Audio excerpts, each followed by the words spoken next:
Welcome to Every Night is Game Night, your home for heavy strategy, awesome theme, and everything in between.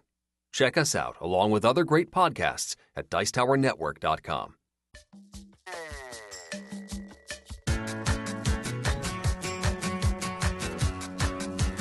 Every Night is Game Night, episode 137. Some family games and play is the thing.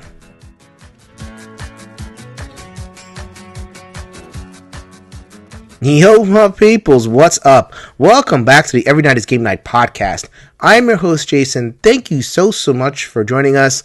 This is the last episode in a while, hopefully, that it's only me, at least on the review portion of the podcast. It's just hard, this is the time when, a lot of the board game creators out there, they have families and, their kids are kind of hitting that, springtime and activities and tests and blah, blah, blah, blah, blah. But next week, Anthony will be back in the chair.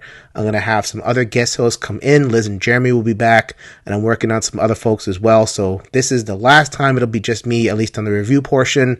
And then we're going to get back to what ENGN does best, which is welcome a lot of people. I am really serious about that. I'm really serious about welcoming as many voices as possible onto the show. So what's today's show about? Today we got some family games. I got a couple to the table. I was blessed to be able to play My First Castle Panic, Zoo Break, and Comanauts. I told you guys I would sit down, get some good plays of it, and give you a review, and here it is. So we're going to be reviewing those three games, and then after that, I'm actually going to play an old clip. So this clip appeared on the Dice Tower. It is a clip that I did with Max Davie, Dr. Max Davie. You've seen him around. He's been on a couple of podcasts, sporadically bored, and he's a regular on the Dice Tower channel. He's a child psychologist. I am a child therapist, and we just got together and we talked about gaming and kids. So I hope you enjoy that. That is actually something we released on the YouTube channel over on the Dice Tower, so you can listen to it over there. But not a lot of people hop over there. I'm actually really surprised at what kind of lack of cross-pollination there is when it comes to content. So I'm giving it to you here. So let's get some reviews and some discussion, just like normal. But first, we are going to get to Liz, the Liz We Trust segment. Liz, tell us about another awesome Kickstarter. Hey gamers, this is Liz Davidson from Beyond Solitaire, and I'm here to encourage your Every Night is Game Night acquisition disorder. This week, I want to talk about Anachrony, Fractures of Time, the first big box expansion to Anachrony. This already challenging worker placement game is about to get some new mechanics, and, even more importantly for us solo players, a reworked solo mode. The Chronobot was already a fun opponent, and I personally can't wait to see what happens next. Anachrony's solo mode is also designed by David Turtzi, which is a massive point in its favor in my opinion. So if you're looking for a meaty, time-traveling worker placement game that already had a good solo mode and may now have a better one, check out Anachrony, Fractures of Time. Happy gaming! Liz, not holding back, bringing the thunder, Anachrony, Fractures of Time, or something like that. Fractured Time, something about that. Anachrony is a very, very cool game. I haven't only gotten a chance to play a little bit. I'd love to play more. More expansion content for that excellent game is absolutely welcome. Okay, so let us get on to the body of the show. The first game we're going to talk about is My First Castle Panic. This was designed by Justin DeWitt and published by Fireside Games. It is the kids' version of Castle Panic, the cooperative tower defense game, also designed by Justin DeWitt.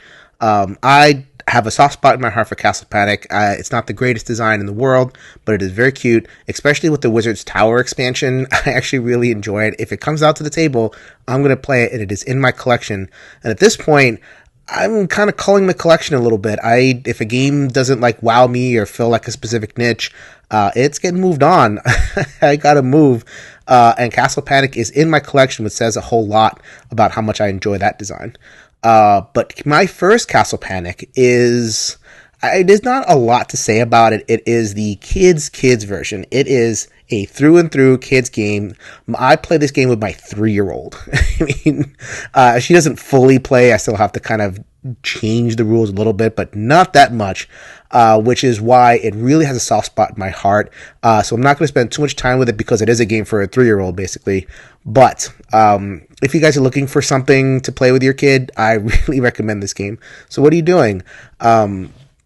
like the original Castle Panic tower defense, but instead of the concentric circle in the base game or in the adult game, in this game it's just a winding path. The winding path has shapes, so you have, your triangle, circle, and different colors. You're going to be pulling cards from a deck. You get one card a turn. You get one card play a turn. And you match the symbol on the board with the symbol on your card. Monsters, just like in the base game, will be kind of moving through. You pull it from a bag, you pull it from wherever. The monsters have special powers. When they land on the board, which I thought was really cool, like, some of them, they just land there and they just walk. Some of them, they appear up front, or they push the rest of the monsters, or they summon more. And it's kind of like fire and forget, which is something that the original base game was terrible at. It's probably the worst part of the base game is there's a lot of tracking. A lot of like, oh, what does this monster do? This monster moves 2 per turn. This monster does this. Castle Panic, or my first Castle Panic, dispenses with all of that. You just play it and forget about it, and you just move them. And you are sitting there, you're playing with your kid, and you're matching symbols. That's it. It's so much fun for a kid, and it's fully cooperative, so you can play it solo. You could, bang out a few games while you're waiting for your kid to calm down. That is a strategy to get a kid to play a game, is to just play it yourself and look like you're having fun, and hopefully your kid notices and they say, oh, I want to play, which is kind of how I got my kid to play this. It's the second board game. Her first board game was First Orchard. This was the second board game that she just sat there and played. Full stop through, and my kid is pretty hyper. I cannot say enough good things about my first Castle Panic. I really like it. I was actually exposed to it because of a Dex Envoy promotion. Dex Envoy is the teaching service that a lot of game companies use for splashes and, just to kind of demo stuff. So I got it as a complimentary copy for teaching it. I'm not looking back. This is an excellent kids game, an excellent introduction to cooperative games, symbol matching, just fire and forget, net the monster. You don't kill the monsters here, you just net them or whatever it is. Who cares? You're taking them off the board. Excellent. Cannot recommend it highly enough for kids. Young kids. That is my first Castle Panic. The next game we're going to talk about is called Zoo Break. Another fully cooperative game. This one was designed by Alexa Forrester and Chris Gunther. Published by Sunday Club Games, which I'd never heard of before. I think this is their maiden voyage as a gaming company. I haven't heard so much about them, but I'm actually really happy to be able to provide a smaller publisher a little bit of a spotlight. So, and this is a good game. Another good game. So I'm really happy with Zoo Break. I keep on kind of just blurting it out there that whether I like a game or not. Aren't I supposed to keep the suspense going and, just go through the description of the game with that kind of this flat affect and then tell you whether I like it or not at the end? Whatever. I like Zoo Break. This was a really fun one. Okay, but what is it all about? So Zoo Break is a game in which it is set in a zoo, and the animals are slowly breaking out. And you are playing a zookeeper, and the zookeepers have powers. For some reason, one of the zookeepers is like a track star, all sorts of different powers. But the zookeepers are trying to restore order in the zoo. So from a core mechanical perspective, there's not a ton that's new here. What happens is you're going to do your actions, and on your actions you kind of move and do stuff. You roll dice for your actions, so you get between 5 and 10 actions on a turn, which, people have some feelings about that. It didn't work out so bad because it is a cooperative game, so if one person's rolling terribly, one person tends to be rolling pretty much well, and it balances out over the course of the game, so I didn't mind that so much. The enemy turn, you flip over a card and it determines whatever movement. So, there's different cages and they have pandas and snakes and tigers. They don't act all that differently. They kind of move along this kind of robotic, go here and then go here and then go here. They kind of move one step at a time. There's nothing really too exciting about the actual movement of the animals. It's kind of reminded me a little bit of a Forbidden game, the Matt Leacock Forbidden game where, the Forbidden Island where the island tiles are slowly sinking and you have to kind of focus. Oh my God, I've gotten a couple of panda cards in a row. The pandas are starting to get out of control. You have to spend action shoring that up. Or kind of pulls you across the board here and there. So there's nothing really, it's solid. That part, that's the basis of the game. Where the game really excels, really, really fun, And this is kind of the name of the game. Name of the game for me, this is also a game I'm keeping just for this piece of it. The thematic integration is so much fun. So like I said before, the basic movements of the animals is not that interesting, but then you will get occasional cards that just, they're pretty hilarious. So the rhino charges. So you get the rhino will just charge across the board, and if you're in the way, splat. Sometimes you'll have an elephant that'll be out, and then you'll get the event card that has it move towards peanuts. Oh, there's peanuts on the floor, the elephant moves towards the peanuts. The monkeys, they appear in the fountain, so like wherever they are on the board, they just like decide to go crazy. Splashing water on each other in the fountain. So it just takes what is a solid core, and probably wouldn't be that fun if it was just that, and just adds that little enough thematic wrinkle that just makes this so much fun.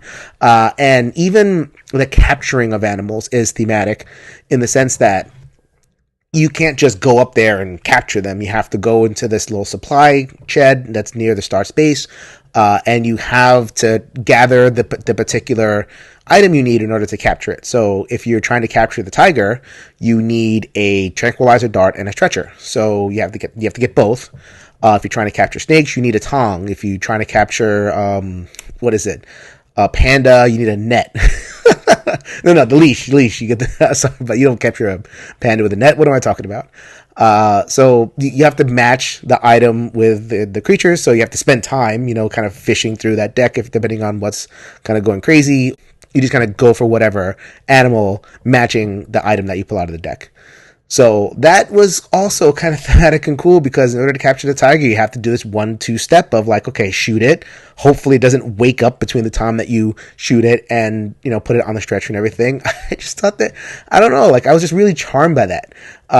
This is not, again, this is not going to knock your socks off mechanically. And if you don't buy it, in a lot of thematic games, you have to kind of buy what they're selling, if it just doesn't grab you, then it's not going to. I don't think there's enough here to grab you if you're just looking for a mechanical experience. But I love my theme, and I just felt like there were some really great things going on here. A couple of things that were a little bit difficult about the game, I think, and they're also being addressed, because this is, a new publisher publishing a new game. There's some wrinkles, and they're very active on BGG. Getting feedback about it, so they're kind of hearing some of the complaints about it. Two big ones are kind of emerging. One I know they're working on. So the beginning of the game, like I said before, you need equipment in order to capture the animals. You begin with nothing. So what are you supposed to do besides go to the equipment shack and get something? So that happens every single first game, to the point where a lot of the BGG posters were posting variants that said, okay, you start with, just an item or two, and you have to progress the escaping of the animals to kind of compensate for that. So it isn't just the same thing every time. It's almost like that first turn is like a turn 0, where it's part of the setup. And it shouldn't be part of the setup. Once you start playing the game, you should start playing the game. So I think the designers are very aware of that. I've heard them comment on it. They said, they tried to go for this kind of tense beginning where people didn't know what they were going for, but in actual play, you end up doing the same thing every single first turn, which is not great. The second thing, and this one might be a little bit of a difficult thing for people to kind of get used to, the ending. The ending is kind of flat. In Forbidden Island, which has probably the most tense ending of any kind of family weight cooperative game that I know, whenever you sync your tiles, and then when the tile goes away, the corresponding card in the deck also goes away. In this game, the point is to chain up the animals, how terrible is that? But put them back in their cages and lock the door with this key card. Once the door is locked, you actually still pull the card. So if you pull that card during your event phase of your turn, and the whatever animal is locked up, nothing happens. So it becomes easier and easier and easier as the game goes on, which is not what you want. You want the exact opposite. You want tension to rise. You want you want it to go crazy. And I tried a variant where I took those cards out, or I would play that card and nothing would happen, but then I play the next card, and to make something happen on the board. A lot harder, a lot more challenging, a little bit rough on the balance, but I had a lot more fun with it. So, I have a strong feeling that the design is looking at that as well. So whatever further additions or rules updates they're going to reflect it. That stuff is solvable within the context of the actual game. Nothing really has to change about the core experience or chassis of the game. Zoo Break, I had a lot of fun with. I'm just charmed by it. It works. Like I said, if you don't buy the thematic spell that this game is casting, then you might not vibe with it very much. I absolutely did, and I can totally see myself. Actually, as a matter of fact, speaking of my 3-year-old, she was looking at me play the game. The animals are very cute, the meeples, and she's like, "Let's play the zoo game." I'm like, "You can't," but not the way that Daddy plays it. But sure, have a seat, and I can see myself in a couple of years when she kind of grows into it, playing this with her. So I am really, really looking forward to it. So yeah, positive recommendation all around. That is Zoo Break. All right, that was some appetizers. Let us get on to the main event, the main course of the games that I'm going to present to you today. This is Comanauts. This was designed by Jerry Hawthorne and published by Plaid Hat Games. This is the third Jerry Hawthorne cooperative adventure. The first being Mice and Mystics, the second being Stealth Fables. This game is a reiteration of that adventure book style that Stealth Fables introduced. Big release at the beginning of the year, very expensive. Part of why it took me so long to get it to the table, because $75 for not really sure what I was going to get. Stealth Fables I liked. I thought it was almost what I wanted, and they fell short in a couple ways, and I'll mention those as we move on. I had a lot of high hopes. Had a lot of high hopes that Comanauts would kind of solve some of the things, the ways in which Stealth Fables fell short, and kind of deliver that young at heart, a kid's game but for adults kind of hybrid that I was looking for. But so let's see if it actually delivers. So Comanauts is the theme of the game is you are a Comanaut. A Comanaut is kind of this special sci-fi, agent, I guess. It doesn't really get too much into the lore of the Comanaut. But you are diving into the unconscious brain of a scientist. And we need to wake up the scientist because he's apparently this crazy genius and he has a secret to saving the world. He invented something, it went crazy. He went unconscious and only he could turn it back off. But he's in a coma. And you have to go into his mind, and in his mind are these episodes, right? So just like all of us, all of us have these discrete episodes in our lives, and us in, as a young child, us in high school, us in college, at our first job, on a crazy trip somewhere, or at our first concert. So we have, if you think about it psychologically, our brains aren't in this kind of like continuous stream of memory. It happens in moments. It happens in slices. And so what Comanauts represents is 11 different slices of this person's brain. And what you're trying to do is visit these different kind of slices of his brain, these different events, and you're trying to find these creatures which the game calls prime IDs, inner demons.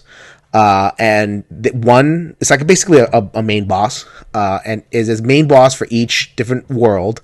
And the game has a system where you don't quite know which main boss you're looking for, at least when you start. So you start in one of the worlds, and as you progress through the game, you're gonna, move around the different boards, and it has that adventure book thing where you're moving your standee around the board, finding clues. The clue is just a deck, and sometimes it's easy to kind of figure out where you have to go, sometimes it's not. But you're moving through this deck of clues for the most part, trying to deduce where the prime enemy is. And once you do that, you defeat the prime enemy and you win. There's a campaign mode. The campaign mode is defeat 6 of these different prime IDs, which is a pretty straightforward way to, move through the campaign. All right, so there's 2 very separate levels to review this game. There's the mechanical experience and the story. Let's do the story first. Of course we're going to do the story first. It's me. So like I was saying before, this game is in 11 moments in this scientist's life. No spoilers, by the way. I'm not going to spoil anything. I'm just going to kind of talk in generalities. So generally during a mission, you can potentially go to up to 5 of these worlds. So like you'll lay out 5 of the different 11 worlds, and you'll have choices of where to go. And hopefully, if you've played decently well, you rolled pretty well, you'll get enough clues to kind of figure out. You're going to zero in on where you have to be, which is, where the prime ID is. Otherwise, you're just going to be exploring worlds and losing too much life and kind of hitting dead ends. That's not great. You're going to lose the game for sure if you just take too much time. So you are you're going to visit at least, let's say 2 worlds is like a good run. Your beginning world and your prime world, more likely 3. So you're going to move through these worlds. And once you finish with one of the worlds, like let's say, I'm just making something up. Let's say you visit the world where he had his first, drive-through movie. Once you finish that world, then you're not going to go to the drive-through movie again. You kind of shuffle that card out. But though you may have visited a previous world in that run, and in the new game that you shuffle, let's say you play a campaign game number 2, you might revisit that world. It feels a little bit Time Stories-ish. It's not as bad as Time Stories. Time Stories, you can visit the same zone, like that beginning part, 3-4 times, which is not fun. Here, you might visit it twice. I don't think you'll visit it 3 times, but over the course of the campaign, you'll see it twice. So, that might be not be the most exciting thing for you to kind of visit a realm twice. But the game does a decent job of giving you an alternate way out of that world. So let's say you went to that world and you did a bunch of stuff, but there's a path not taken. Then you might want to take that other path during that second visit and see what happens. And just kind of do that. So the story it's not really a cohesive story. It's in these chapters. I was talking with Michael Kelly from Co-op Cast, a good friend of mine at this point. We've just interacting a lot in terms of reviews and all that kind of stuff. And he did not like it. He just didn't like it. Did not grab it at all. It was too disjointed. There was no real overarching story. There was things that were just happening so randomly. I loved it. I was so into it. Why was I into it? Because I'm a psychology guy and I know how the mind works. When I'm in session with a client, they hop from thing to thing to thing, and it's like they'll just like hop from one concept to another, and it's like a 5-year gap, and I'm like, what? It makes sense to them. It may not make sense to me as a person trying to pick a coherent narrative out of it, but they might be talking about the date that they went on. Then they fast forward, 2 spouses and 3 boyfriends later and talk about this other person. It's like, whoa, where'd you get that from?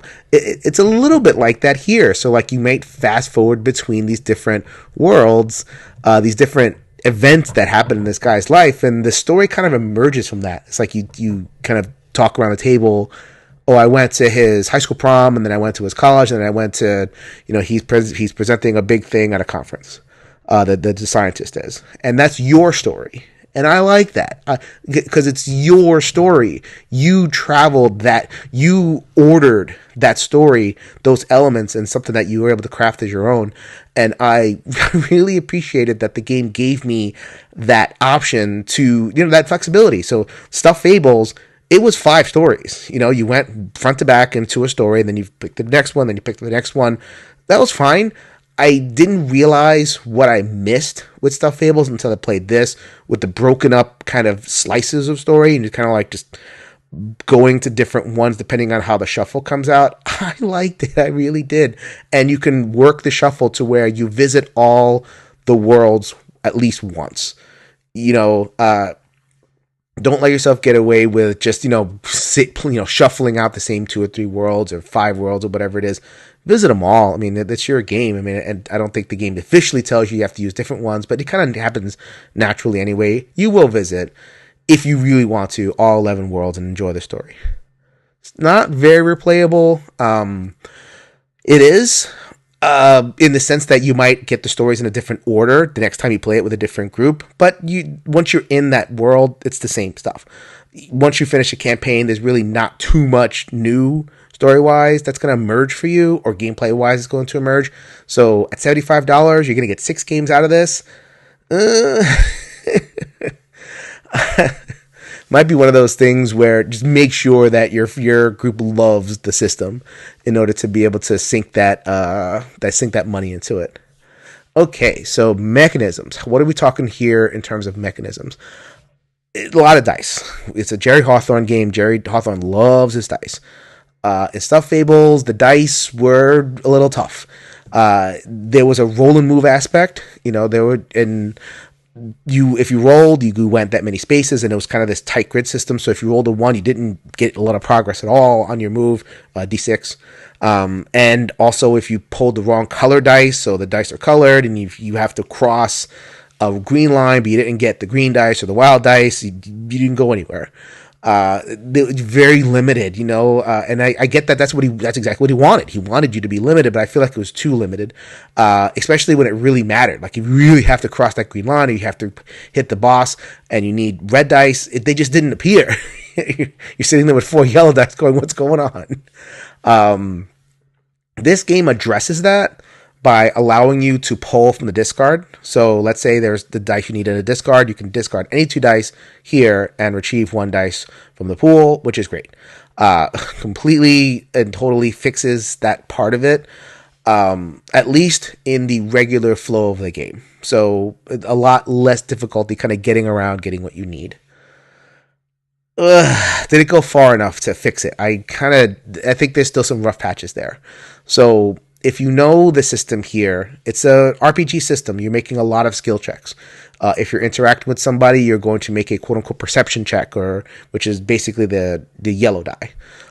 You can make agility checks, to walk across tightropes and everything. So a lot of check. And the difficulties of these checks tend to be 4, 6, and 8. So 4, I guess, doable with some bonuses. Hopefully you get some bonus items, and that can buff your roll on 1 die. A lot of the checks, and especially the important ones, are 6 and 8. You need 2 dice of a certain color in order to be able to make that check, which is very tough. You still might draw and not get what you need, especially in this system. If you pull black dice, those belong to the enemies, so you just put them on the enemy board. You don't even have access to those. So if you pull 2 black dice and you have 3 dice of your own, well, those 3 dice, chances are good they won't be what you need in order to progress the story. So, and the game doesn't account too much for that. And I don't know, it was very constraining. Like, just, especially in combat. Combat in this game is not that great. It's a kind of a waste of time. It's okay when it's integrated. It's like a barrier that's, you're trying to do something else on the board, and the combat just kind of wrinkles things up and gives you something else to think about. Combat's okay there. But if it's just like, oh, you spent too long on this page, now have a combat. That just doesn't work out for me because of the difficulty, because it's just dice rolling. You might not get the dice you need. So does Comanauts mechanically kind of live up to that real awesome experience that gamers can want? Man, I'm gonna have to kind of give a question mark to that one as well. It's better. It's definitely better than Stuffed Fables. And it's better in terms of the story. I really did like the story. I got into it. I think the disjointed nature of the story is a benefit, not a drawback, because of the way the mind works. We don't go just straight narrative. We hop. And you're going to be hopping as well as a Comanauts. I like how they reproduce that. Are you going to enjoy this mechanically? I don't know, man. I really don't. I found myself, when I was playing this game solo, I found myself fudging a couple of rolls or saying, okay, I have this. Eventually, I just said, you know what? I'm inventing my own variant. I'm going to just use a 6 dice. I'm going to pull 6. And that ended up being okay. Like, it was basically, I considered that like a story mode because I wanted to get through the story. So I just went through story mode, Comanauts, rolling 6 dice. It was a little bit easy, but I didn't care because the story was fun. So buyer beware on that one. For the most part, I did enjoy this package. I borrowed the games. I do not own it, so I can't comment on whether it's going to stay in my collection or not. And that's actually, I'm going to start doing that a little bit more. I'm going to comment on whether I want this game in my collection or not. I have to think whether I want it. It depends on how things break with my daughter. I personally rated it an 8, but some of these other games I can play solo. Since I've gone through the game already, I don't have any desire to go back to it solo. It would be with a group. I have to think about that. Let's see what other iterations come out. I know there's more coming out in the storybook kind of universe that they're slowly creating over here. So let's see what else they come up with. But this one, good story. Good storytelling games are hard to come by, so I can't give a bad recommendation to this game. Mechanical rough spots, but I'm going to just give the story the edge in this one. I enjoyed it. That is Comanauts. All right. Let us get on to the discussion topic for today. It is gaming with kids. This was a conversation that I had with Dr. Max Davie. He is a contributor over at the Dice Tower. He is a child psychologist, and you could just tell he loves his trade. He's always thinking about this stuff. He writes. You can see him on different medias outside of the board gaming bubble that we're in. See his stuff on BBC and some other places. He really takes his stuff seriously, and he has branched out. He has started a blog and a podcast where he is focusing with a laser-like precision on gaming with kids, on play as this, healing thing, as good for development. Just how can we use play in order to help our kids get a leg up and develop and have fun and just be the best, most, flourishing beings that they can be. And as parents, as a parent myself, I love it. I mean, not just from a child psychologist perspective, but from a parent perspective, how important it is to play with my kid when I'm exhausted, when I don't want to do it. It's just so important. It really is. And I'll reap the benefits later. Any parent will reap the benefits later for a kid who's just well-adjusted and can play well, can resolve conflicts, and they can exhibit creativity, exhibit logic. They can do so much through the lens of play. So Max writes about all this stuff. I'm hoping to hop on with Max coming up in the next couple of months on his podcast. I have some thoughts about childhood play and trauma, because just from the basis of my practice, but you can see a lot of different perspectives on his podcast, which is Play is the Thing. Go ahead and subscribe to that. Go ahead and check out the blog as well. Play is the Thing is the title of that one. So that is my commercial for Dr. Max Davie. Go ahead and check his stuff out. Please enjoy this conversation with Max about gaming with kids and helping them heal from their mental health stuff, anxiety, depression, etc.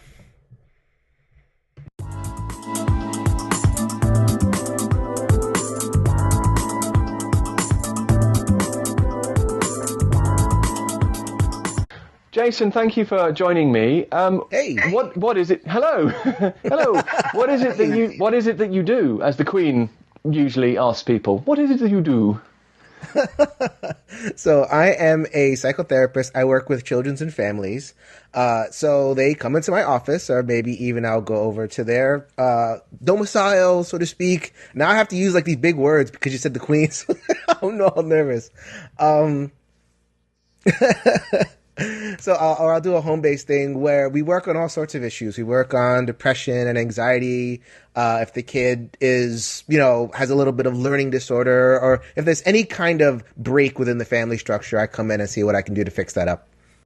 So what you've said there is a break in the family structure, and often those are quite traumatic. So what's the relationship, do you think, between the symptoms of anxiety, which is something that's experienced by the child, and trauma? Is it the same process? Is it an overlap? What goes on there? Okay, so I come from a systems background, so I'm always looking in terms of relationships, right? So trauma is one factor that can rupture a relationship. So like trauma isn't a problem. Like, trauma is basically something that happens, and, how the person receives the trauma is going to be the big thing. So if the person receives a trauma and they can maintain relationships, then, we work with it that way. But it's the impact on their family relationship. And I find that the further the relationship is, the more anxiety is a problem, it's almost like that's the one-to-one relationship. So like the further away a child is from their parental units or from people, from loved ones, that's where the anxiety comes in. And if trauma is one of those causative factors, then we'll treat the trauma. And so we're obviously going to be on a board game channel, so we need to talk about board games at some point. Absolutely. What is the role of? Let's talk about first of all play. What's the role of play generally in bridging those gaps, in getting people back together in that way? So how do you fix relationships? I mean, how do you fix relationships is you create kind of momentary pathways where the relationships are safe, and then you allow the healing to happen so that, you know, that the person, whatever it, let's say it's the child that's having a traumatic experience, they have like little pathways of safe relationship, and play is definitely one of those pathways, and then they could start the process of healing their overall relationship. So it's kind of like, you know, it's not like a pill, here, have a board game or have a, you know, and things get better. It just creates the situation for healing. Absolutely. How about you? Have you used play in a relationship? I certainly have. I've used a lot of play. I think I've used play quite a lot in assessment. I'm quite playful in the way I assess children. I'm not a therapist. I'm an assessor, and I do some medication work. But I've used play with my relationships with my children a ton, of course, and with other people. But professionally, it's mainly just how the child responds to that experience of play is quite important assessment-wise. Yes, absolutely. Yeah. Mm-hmm.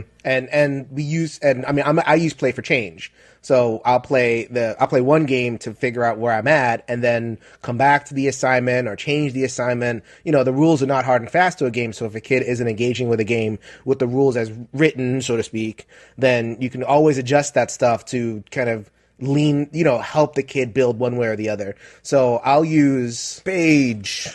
Hey, I love Rampage.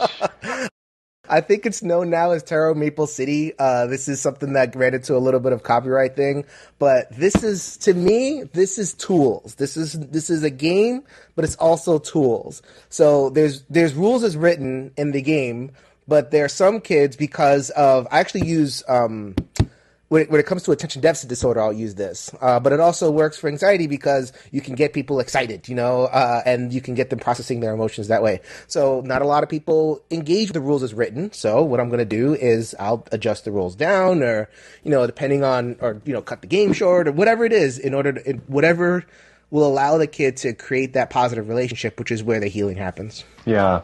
And so while you've been talking about that kind of safe pathways and so forth, I've been thinking about this concept of the magic circle of a game. Is that something that you think is important in your... It's absolutely important. I mean, in psychotherapy, we call it the holding environment. Or there's a lot of different ways to say it, but like that is absolutely important, because what happens is, in an anxiety situation, the relationship is ruptured, so you have to create those pockets, those almost like points of light, right, of perfectly positive relationship.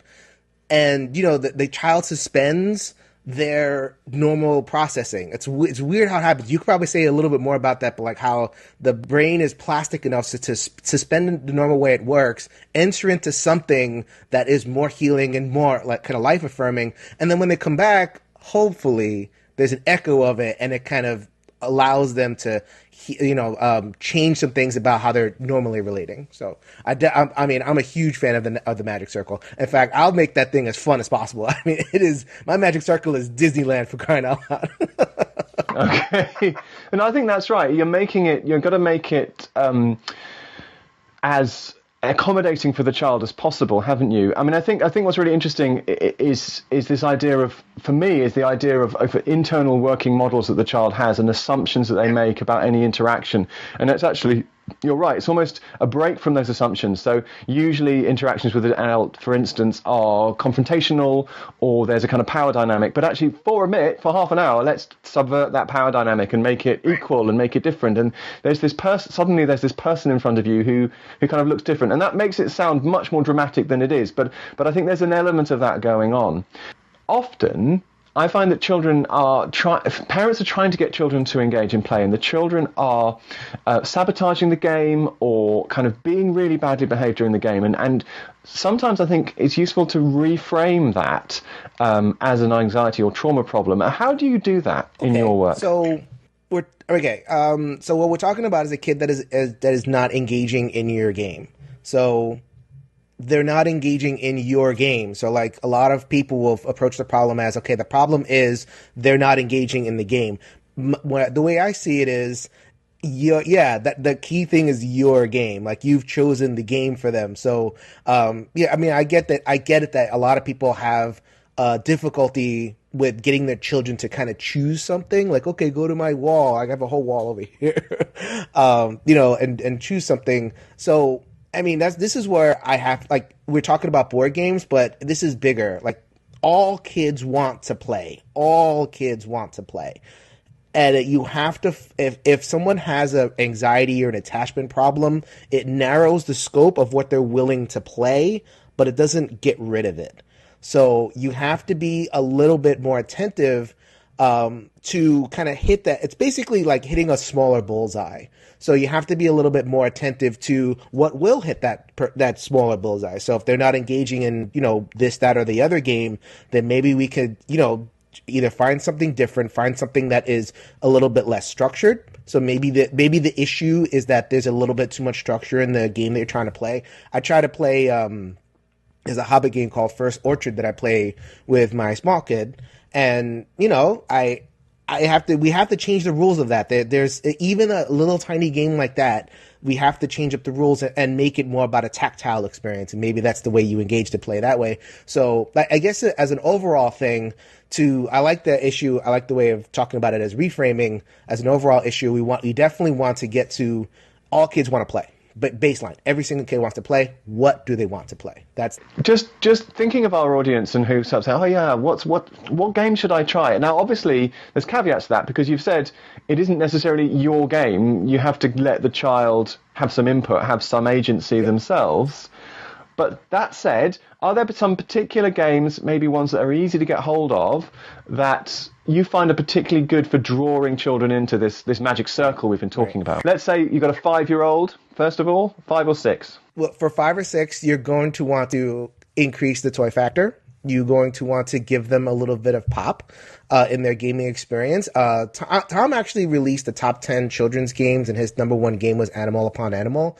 That is about as good a game as you're possibly going to get. Every kid loves animals. I mean, I don't care who you are. I don't care if you've had the most traumatic experiences. You grew up in an orphanage. You give that child a dinosaur doll, and they go in and start playing with it. So, I mean...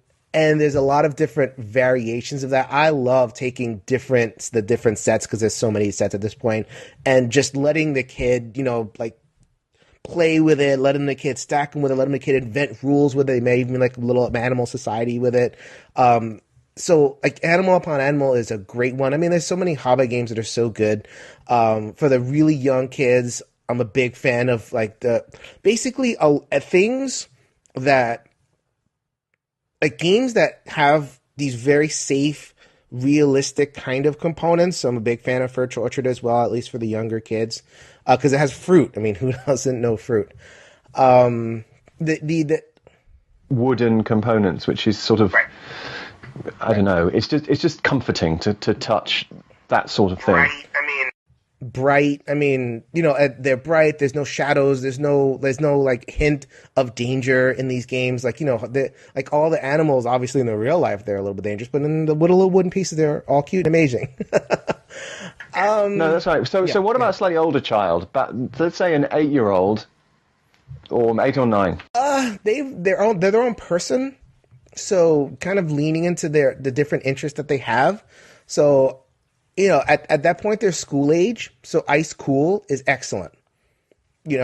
Ice Cool, it's another game that is basically you lay it out, and it doesn't have to be the game that it is. I think that's kind of the thing that I like to emphasize when it comes to opening the world of games up to kids. It doesn't have to be the rules as written. If you're going to be locked into that, then that's a huge problem because they might not want to play the game that you want to play. It might actually reinforce anxiety and attachment because now they're feeling like, oh no, I don't want to live up to the rules that the elder has set for me.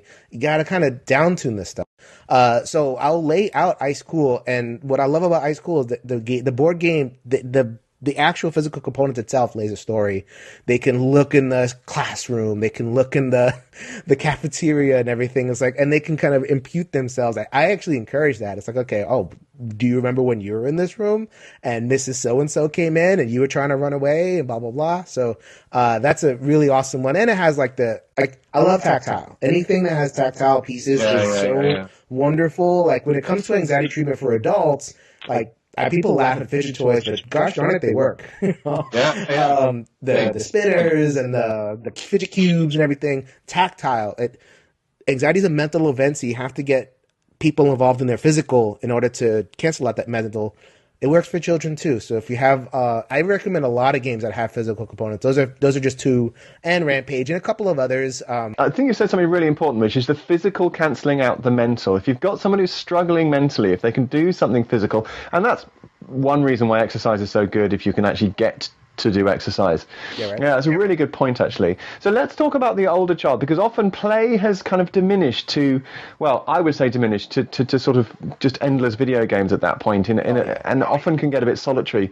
So the older child, maybe 10, 11, who's a bit alienated perhaps from everything, how do we get them, how do we draw them back in? When it comes to the older child, this is going to be more and more dependent on personality. Like the personality kind of goes up and down the ages. And, don't throw a Candyland game to somebody who likes to jump around and everything. I mean, you have to kind of tune it to the child. When it comes to the older child, what I find is that don't be afraid to kind of skimp on the challenge if you want to kind of don't dumb it down for them. Like obviously with a younger child, you have to you're gonna have to futz rules. But I've even found, I'm actually doing this in sessions right now. I'm playing Magic the Gathering with a kid, and 10 years old whatever it is, 8 to 10, they could take that. Or Munchkin. We did I have a Munchkin. I have all my Munchkin sets. Yes, I know. Stop. There are people who like Munchkin. You have that? No. I have Super Munchkin, Munchkin Impossible, and all that stuff. And we actually had a kid who and there's a lot of text on the cards. So it actually has the cool combination of text and picture. So it'll have the text and then the picture will help them read it. So their minds are just talking about getting them out of their frames, their kind of pathways. So they have these, what you call it, the inner working world or something like that, like the inner assumptions. When you throw a heavy mental load like that, so like a Smash Up or a Magic the Gathering where it's text and pictures, they can kind of enter that a little bit. The trick is kind of engaging them, so you have to be a little bit of a salesman when it comes to that respect. But once they're there, there's enough on those cards to take them out of whatever they're doing. And then when they get into the combos, when they go boom, boom, boom, now you get into the point. Yeah, I think that's absolutely right. Smash Up's a great one. I think I want to bring that to the fore because it's not that it's easy to get hold of. A starter set's not expensive, particularly if you've got to play 2-player. And you have got, you just got this really cool things you can be. So you get to be cool things and you get to smash stuff up. And that is a great combo. I think that's a really good choice. Right. Like superhero fantasies are huge when it comes to that age. So if you can really replicate that in a way that's kind of has it's mentally challenging and mentally rewarding at the same time, which is why I'm a huge fan of card games and therapy at that age. So you can really help somebody kind of bring themselves out. Because what happens when it comes to the older children is that the anxiety takes kind of self-confidence edge. So I'm, as opposed to a kid who doesn't have a real sense of self, who's real young and they're just anxious about the world. When it comes to that older kid, now they're internalizing. Now they're saying, okay, I'm anxious because I'm not good enough. Or, well, they're not saying it, but that's the hidden assumption that we as professionals tease out. So when you can bring them a game that helps them feel a little bit clever, mechanically, as well as give them the visual of being this awesome, character or whatever it is, that's something that can really, really make an impact. If they, obviously you have to be a good salesman, you have to, really get them to it. But I have had success personally with some of these card games. Absolutely. I think that's right. The card games that give you a lot of information but are not that strategic are really good. So there's also Pixel Tactics, which I don't think is a great game, but because it just front loads all the information and it's just what's your decision now, not what's your decision now that's going to reap rewards in 7 turns time, because they don't do that. Actually kids generally are much stronger on tactics than strategy, so I think that's a really good tip as well. So I think we've got a few tips. I think we're going to stop it there, and I think if people want more from you, Jason, I want them to comment below and ask what we want Jason to talk about in a further video, and we'll get Tom to okay it and put it on the site, or I'll put it up on Games for Families, which is my own channel. But I'm going to give you one last curveball. If you have a child who's hard to engage for anxiety or trauma reasons, what are your top 3 tips? I mean, a lot of the stuff that we've talked about, so I guess this might be a good summary point. I mean, the number one thing is you're building a relationship with a child. You're not healing trauma. The children heal themselves if in the right environment. So I always think of, I say it in my, I'm getting a little feedback. Okay, got it. I always say in my therapy, like, you're not an architect, you're a gardener. And architects fix problems, gardeners create situations where the thing can heal and grow. So when you talk about like treating anxiety and you talk about giving the kid the chance to succeed, all you're doing is being a cool person. All you're doing is creating that safe person, and they'll figure it out. Like, you don't have to tell them, like, be less anxious or let's chill. There's a time and a place for that. I'm not going to denigrate that, but the bigger issue is healing the relationship. So, so that's tip number 1, and it's more of an overall approach, and it's kind of healing for the caregiver as well. So I guess this will be like a sub tip is a lot of times the caregiver has the anxiety themselves because they're not fixing the problem, because they're not getting results that they want. So I work a lot with caregivers to say, you know what, your job isn't to fix. Like my way of saying is your job is not to heal, it's to hold. And then so if you're an effective holder, then try not to be as outcome oriented. Try to just, trust the process, trust that it will be healing happening. And then the kid might one day decide, okay, I can trust you now, and they'll appear at your bed and all that kind of stuff. So, and that kind of, it changes a lot for the caregiver themselves. Get the stress off of that, get the guilt off of that, and just focus on that relationship. I mean, I'm going to cheat a little bit. I mean, every tip that I can give is going to be a permutation of that one. So I'm just going to leave you with that one. You are not treating trauma. You are not treating anxiety. You are building relationship, and they heal themselves. So one tip to rule them all. That's what you're going for. Exactly. That sounds good. That's a good phrase. Someone should use that in a hugely successful trilogy of books sometime. I'm sure you came up with it all by yourself. I absolutely did. I am literally Tolkien. Anyway, thank you very much, Jason, for all of your contributions. Where can we find you if we want to hear more from you? See my podcast. I have a weekly podcast on the Dice Tower Network called Every Night is Game Night. We are games on there all the time. Very few times I will kind of do the mental health thing. So I have a couple of episodes on that. You can go check that out. everynightisgamenight.com. If you want to hear more from me in terms of the mental health stuff, you can engage with me via Twitter. Might be the best way. @IanJin_podcast. A lot of folks are talking about mental health stuff. You'd be surprised how open more and more people are opening up and everything. And if you want to hear about some of the different things that I do, I mean, there's anxiety, there's ADHD, there's trauma, there's grief. There's also depression. I'm probably my expertise is depression. So I have all sorts of stuff to say about that. So if you guys want to hear more from me and Max, I mean, I thought this was a lot of fun. Please let us know in the comments. Let us know how long you want the episodes. Let us know how you want to structure the episodes. I mean, I'm having a lot of fun. So as long as Max is willing to have me, I'm willing to come back. Well, let's see where the whole series goes. But Jason, thank you very much, and thank you very much for your time. All right, thank you very much, Max. Thank you for hosting me on your show. Thank you for enduring all of that audio stuff. Not the easiest thing to sync up audio and visual. We were across the pond from each other and some technical stuff, but we had a great conversation, I thought, and I'm looking forward to interacting with him more. So all of you guys out there, if you want to hear anything in terms of this more mental health stuff, yes, I know I'm inundating you guys. I'm just kind of feel like I'm amping up the mental health content of the show, which is a much different direction than I think a lot of listeners were taking it. It's what I know. Especially after last episode, I know it took that personal turn. I had a couple of people kind of indicate that they were, not comfortable listening to that, which is totally fine. I gave people the out on that. It wasn't comfortable for me to talk about that either. But I thought it was important. And I did get a couple of messages, not only from some friends, who, as I indicated last show, they knew my story, but they didn't quite, have it all in one place. And some complete strangers that did resonate with the story, which is exactly what I was hoping for. Thank you so much for reaching out. It means so much to me.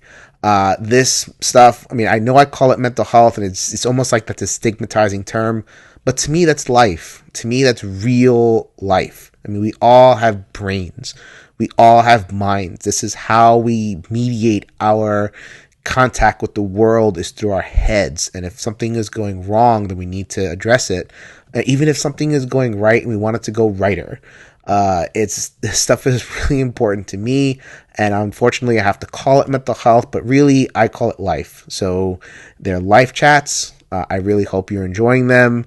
If not, just reach out to me, let me know. I want to take this in any direction that you guys want to go, and I'm going to be responsive to the audience here. So if you want to reach out to me with any feedback, comments, any of this stuff, ENGN_podcast on Twitter, Every Night is Game Night Facebook group, everynightisgamenight.com. Those are the main ways to interact with me. I am user Pope Sixtus on BGG. Go ahead and send me a geek mail. A couple of people sent me geek mails. Thank you so much once again for responding to that last episode, and please respond to this episode as well. While I'm here, I don't ask for this every time, but when I remember, it's always a good thing. Give us a rating, 5 stars, or however many stars you think we deserve, over on iTunes. We're over 50 ratings, which for a little podcast, I'm really proud of. So thank you so much for people who have contributed so far. Thank you so much for listening to my rambling. Next week, Anthony will be back in the chair, hitting you with reviews, hitting you with all the good stuff, the core ENG experience. I can't wait for that. So as Anthony would say, go ahead and grab a game off of that shelf, and let's make every night a game night.